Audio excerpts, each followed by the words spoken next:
ఎక్కువగా ఉంది sir. Tension ప్రజల్లో వస్తుంది. ఇలా పెరిగితే ఏమవుతుంది, స్థానిక ఎన్నికలు వస్తాయి. స్థానిక ఎన్నికలు వచ్చేసరికి టెన్షన్లు ఇంకా పరాకాష్ఠకు చేరుతాయి sir. Sir, Pawan Delhi tour, కమ్యూనిస్టులపై కామెంట్స్, తెలుగు రాష్ట్రాలపై కేంద్ర పాత్ర. కొంచెం ఢిల్లీలో ఆయన ఫస్ట్ హాఫ్ నిన్న మనం మాట్లాడాము, సెకండ్ హాఫ్లో ఆయన ఇంకా కొంచెం శృతి పెంచిన వ్యవహారంలాగా కనిపిస్తుంది. అదేంటి ఒకటి మిగతావైనా ఒక ఎత్తు అండి. మనకు బాగా తెలుసు, పవన్ కళ్యాణ్ ఒకసారి వామపక్షాలతో పొత్తు పెట్టుకున్నారు. మా నాన్నగారికి కమ్యూనిస్ట్ నేపథ్యం ఉండేదని ఆయన చాలాసార్లు చెప్పారు. అన్నిటినీ మించి చెగువేరా డ్రెస్సులు, చెగువేరా బొమ్మ పెట్టుకొని మాట్లాడారు. కమ్యూనిస్టులతో పాటు ప్రైవేటీకరణకు వ్యతిరేకంగా డ్రెడ్జర్ కార్పొరేషన్ వాటిని చేయొద్దని ఇదే ఉత్తరాంధ్రలో ఆయన ఫైట్ చేశారు. ఇది అసలు నేపథ్యం. ఆయన హఠాత్తుగా నిన్న మాట్లాడుతూ అంటారు కదా, స్కూల్లోనేమో నాకు పేట్రియాటిజం చెప్తారు, పేట్రియాటిజం దేశభక్తి, నేను ఇంటికి వచ్చేసరికి నాకు కమ్యూనిజం చెప్తారు. నన్నే ఎగ్జాంపుల్గా తీసుకోండి. స్కూల్లో పేట్రియాటిజం చెప్పి ఇంటికి వచ్చేసరికి కమ్యూనిజం చెప్తే ఆ యూత్ అది ఎలా నిర్ణయానికి వస్తుంది, ఎలా ఒక మార్గం గందరగోళం అంటే నిజంగా ఏంటి సార్, పేట్రియాటిజం కమ్యూనిజం రెండు పరస్పర విరుద్ధమైనవే.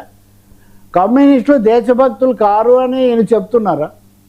ఇప్పుడు వారు చెప్తున్న కుటుంబ నేపథ్యంతో సహా అల్లు రామలింగయ్య గారు గొప్ప కమ్యూనిస్టు ఉద్యమ అభిమాని, బాగా తెలుసు. ఆయన చివరి వరకు ప్రజాశక్తి బుక్ హౌస్ కూడా ఆ పుస్తకాలు అవి తీసుకుంటుండేవాళ్ళు. చెగువెరాను మీరు పోనీ సనాతనం వైపు వచ్చారు, ఇప్పుడు సమైక్యత అంటున్నారు, బాగానే ఉంది. దేశభక్తి కమ్యూనిస్టు పార్టీ పరస్పర విరుద్ధమైనవి అన్నట్టుగా ఎందుకు మాట్లాడుతున్నారు? ఇప్పుడు బీజేపీ ఆర్ఎస్ఎస్లతో ఉన్నారు కాబట్టి వాళ్లకు కమ్యూనిస్టులకు కుదరదు కాబట్టి. ఇంతకుముందు లౌకికవాదులు అనే వాళ్ళ మీద మీరు ఎంతసేపటికి మీరు హిందువులనే అంటారు, ఇతర మతాల జోలికి పోరని అనేకసార్లు లౌకికవాదులను నిందించారు. ఇప్పుడు కమ్యూనిస్టులకు ఇది చాలా అభ్యంతరకరమైన విషయం. నేను నిన్ననే దీని మీద వ్యక్తిగతంగా మాట్లాడాను. భగత్ సింగ్ కంటే ఈ దేశభక్తుడా ఈయన? భగత్ సింగ్ చనిపోయే ఉరికమ్మం ఎక్కే రోజు కూడా లెనిన్ రచనలే చదువుతున్నాడండి. విప్లవకారులు కావాలి, తాత్కాలికమైన ఉద్రేకాలు కాదు, విప్లవకారులు కావాలన్నారు. భగత్ సింగ్ సహచరులైనటువంటి శివవర్మ, అజయ్ కుమార్ ఘోష్ ఇటువంటి వాళ్ళంతా కమ్యూనిస్టులు అయ్యారండి. వాళ్ళందరూ కమ్యూనిస్టులు అయ్యారు. చాలా దేశాల్లో విప్లవకారులు, గువేరా చేనే అటువంటి ఆయన కదా. కాబట్టి పవన్ కళ్యాణ్ తను కావాలంటే విధానం మార్చుకోవచ్చు, లేకపోతే కమ్యూనిజం వద్దు కాషాయం కావాలని ఆయన భావించవచ్చు. ఆ స్వేచ్ఛ ఆయనకు ఉంది. అయితే ప్రజలు తీసుకునే నిర్ణయం ప్రజలు తీసుకుంటారు. కానీ అందుకోసం ఒక సిద్ధాంతాన్ని, ఒక వీర తెలంగాణ సాయుధ పోరాట యోధులందరూ దేశభక్తులు కదా. ఓ రావినారాయణ రెడ్డి, ఓ పుచ్చలపల్లి సుందరయ్య, ఓ చంద్ర రాజేశ్వరరావు, వీళ్ళంతా కాదా? ఒక జ్యోతి బసు, ఈఎంఎస్ నంబూద్రిపద్దు. నేను అనుకుంటాను ఇందాక మనం చక్కదిద్దుకోవాలి అని చెప్పినట్టే పవన్ కళ్యాణ్ వ్యాఖ్యల మీద స్పష్టత ఇచ్చి చక్కదిద్దుకోవటం చాలా చాలా అవసరం. లేకపోతే మటుకు ఒక రాంగ్ మెసేజ్. ఆయన యువత గురించి నిన్న చాలా మాట్లాడారు. పవన్ కళ్యాణ్ యూత్ ఐకాన్గా చూసేవాళ్ళు. ఆయన బొద్దింకల పార్టీ గురించి రెఫర్ చేస్తారు. బొద్ది యూత్ అయినా కావచ్చు, జెన్జీ అయినా ఎవరైనా కావచ్చు, వాళ్ళు ఏం చేస్తున్నారు, ఎవరిని బలహీనపరుస్తున్నారు చూడాలి. చలిచీమలు కూడా పెద్ద పామును కూడా చంపేస్తాయని మనం వింటుంటాము.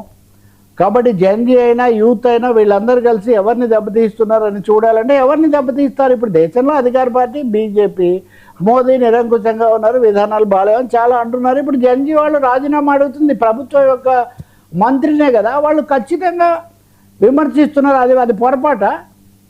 చిన్న చీమలు దేశ సమైక్యతను బలహీనపరుస్తాయంట. అంటే దేశ సమైక్యత మనం అసలు సుమతి శతకంలో ఆ పద్యం ఏ అర్థంలో చెప్పారు? బలవంతుడు నాకేమని పదుగుడితో నిగ్రహించి పలుకుటమేలా, బలవంతమైన సర్పము చలిచీమల చేత చిక్కి చావదే సుమతి. బలవంతులు పీడించేవాళ్ళు చిన్న చీమలైనా సరే అందరూ కలిస్తే దుర్మార్గాన్ని ఎదుర్కోవచ్చు అని చెప్పడానికి సుమతి శతకకారుడు ఆ పద్యం రాస్తే దానికి ఇక్కడ సంబంధం ఏంటి? జాతీయ సమైక్యతను చిన్న చీమల వల్ల ఏం జరగదు సార్. బడాబాబులు ఘనత వహించిన పెద్ద పెద్ద నాయకుల స్వార్థ రాజకీయాలే, మత రాజకీయాలే దేశాన్ని దెబ్బతీస్తాయి. ఇక్కడ ఒక అసందర్భమైన, అది కమ్యూనిజాన్ని గురించి సైద్ధాంతికమైంది. అయితే ఇక్కడ యువత అనే వాళ్ళను మొత్తంగా వారికి నా ఆహ్వానం, వారికి నా సెల్యూట్ అన్నాడు శ్రీశ్రీ. మరి కొంతమంది యువకులు ముందు యుగం దూతలు, పావన నవజీవన బృందావన నిర్మాతలు, వారికి నా ఆహ్వానం, వారికి నా శాల్యూట్ అన్నాడు. యువతను సరైన ఇది చేసే బదులు యువతను సనాతనం వైపు, అది శ్రీశ్రీ అదే వద్దన్నాడు. కొంతమంది కుర్రవాళ్ళు పుట్టుకతో వృద్ధులు అన్నప్పుడు తాతగారి నాన్నగారి భావాలకు దాసులు, నేటి నిజం చూడలేని కీటక సన్యాసులు అని. తాతగారి నాన్నగారి భావాలకు దాసులుగానే ఉండాలా, లేదా కొత్త వైపు వెళ్ళాలా, నవత కావాలా అన్నది ఇక్కడ చాలా ప్రశ్న. అందుకని బొద్దింకలు ఆ జడ్జి గారు చేసిన వ్యాఖ్యలతోనే దేశంలో కాక్రోచ్ పార్టీ, ఇప్పుడు ఆయన మీద కూడా దాడి చేశారు. ఎవరు ఆ బొద్దింకల పార్టీ వ్యవస్థాపకుడైన ఆయన మీదే దాడి చేశారు. అంటే సహించలేరు ఆ విమర్శలు, ఎక్కడ విమర్శలు నిరసనలు ఉండకూడదు. ఎంతసేపటికి ఇప్పుడు మోదీ గారు చాలా గొప్పవాడని మీరు భావిస్తున్నారు కాబట్టి అందరూ మోడీ గారిని భజన చేయాలంటే ఎందుకు చేస్తారు సార్? మీ మీ మీ ఇష్టము, మీ ఛాయిస్ మీది, అది వేరే అంశం. Last but not least Varma, Telugu రాష్ట్రాల్లో కాంగ్రెస్ పార్టీ విభజించిన తీరు, నష్టం అవన్నీ మాట్లాడుతున్నారు. తెలంగాణకు వస్తాను రండి, తప్పకుండా రేపు కూడా వరంగల్కి వస్తాడని మీరు ఆ అబ్బాయిని పలకరించడానికి. అలాంటి మానవత కార్యక్రమాలు మంచివే. కానీ తెలంగాణ కాంగ్రెస్నే ఎందుకు సార్ అంటామో? తెలంగాణ విభజన జరిగిన రోజు నుంచి అధికారంలో ఉన్నది బీజేపీ అయితే కాంగ్రెస్ ఎక్కడుంది? ఒకవేళ కాంగ్రెస్ చీల్చినప్పుడు అందులో ఏమైనా పొరపాటు ఉండుంటే విధానంలో, దాన్ని మీరెందుకు చక్క చేయలేదు? 15 ఏళ్ళు మీకు అధికారం ఉంది, ఇప్పుడు 12 ఏళ్ళు అయింది, ఉత్సవాలు జరుపుతున్నారు. దాన్ని ఇప్పుడు కాశ్మీర్ 370నే మార్చేసాము, చరిత్రనే కొత్త మలుపు తిప్పాము అనేవాళ్ళు ఒకవేళ విభజన చట్టంలో ఏమైనా పలానా లోపాలు ఉన్నాయంటే వాటిని చక్కదిద్దొచ్చు కదా. అది చేసే బదులు వీటి 2 రాష్ట్రాల మధ్య సమస్యలను అలాగే పేర పెట్టిన కేంద్రాన్ని, ఇప్పుడున్న కేంద్రాన్ని ఏమనుకున్నా అంటే మీరు ఏమన్నా చెప్పండి, బీజేపీని ఏమనకూడదు, మోదీ గారిని ఏమనకూడదు. ఇది ఎక్కడ ఫిలాసఫీ సార్? జనసేన నుంచి మనం ఇప్పుడు మా మెట్రో మీద కాంట్రవర్సీ నడుస్తుంది. ఉదాహరణకు మీరు చూడండి, మెట్రో అన్నదాన్ని 13,000 కోట్లు ఎంతో ఇప్పుడు మెట్రో ఫేజ్ 1కు సంబంధించి ఎల్ఎన్టీ వాళ్ళకు ఇవ్వాల్సిన డబ్బు ఉంది. దాన్ని అప్పు కింద ఇప్పించి 2వ దశ మేము చేసుకుంటామని రాష్ట్ర ప్రభుత్వం తీసుకుంది. ఆ అప్పు మాకు రాకుండా కేంద్రం అడ్డుపడింది. కేంద్రం అనుమతి కావాలి, కేంద్రం అనుమతి ఇవ్వడం లేదు. కేంద్రం వల్ల ఇది ఆగింది అని ముఖ్యమంత్రి రేవంత్ రెడ్డి అంటున్నారు, లేదు మీ వల్ల ఆగిందని కిషన్ రెడ్డి అంటున్నారు. ఈ మధ్యలో బీఆర్ఎస్ కేటీఆర్ గారు కూడా ఏమన్నారు, మీరు దాన్ని ఉన్నదాన్ని ఏమో పాడు చేశారు, మీకేమో అప్పు కూడా పుట్టట్లేదు, మీరు చేతులు ఎత్తేసారు అని ఆయన రేవంత్ రెడ్డి మీదే ఆయన పడుతున్నారు. కానీ కేంద్రం పాత్ర ఏంటి? రేవంత్ రెడ్డి పాత్ర ఏంటి? కేంద్రాన్ని తీసుకొని మీరు మెట్రో 2వ దశ చేయమని మేము అడిగాము, 2వ దశ వాళ్ళు చేపట్టడం లేదు.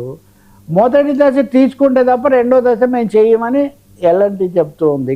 కాబట్టి ఇక్కడ ఈ పరిస్థితుల్లో కావాలని షరతులు విధించి అప్పులు రాకుండా చేస్తున్నది కిషన్ రెడ్డి, కేంద్ర ప్రభుత్వం అని రేవంత్ రెడ్డి ఆరోపిస్తున్నారు. ఇప్పుడు పవన్ కళ్యాణ్ గారు అంటే పవన్ కళ్యాణ్ గారు కొంతవరకు బీఆర్ఎస్ కూడా కాంగ్రెస్ దగ్గర, రేవంత్ రెడ్డి దగ్గర ఆగిపోతున్నారు. 12 ఏళ్ల నుంచి కేంద్రంలో ప్రభుత్వాన్ని నడుపుతున్నది, ఖజానా అదుపు చేస్తున్నది ఎన్డీఏ కదా. మరి దాని గురించి కూడా ఆలోచిస్తే మాట్లాడితే చాలా బాగుంటుంది సార్. వైసీపీ ఎంపీలపైన కన్నం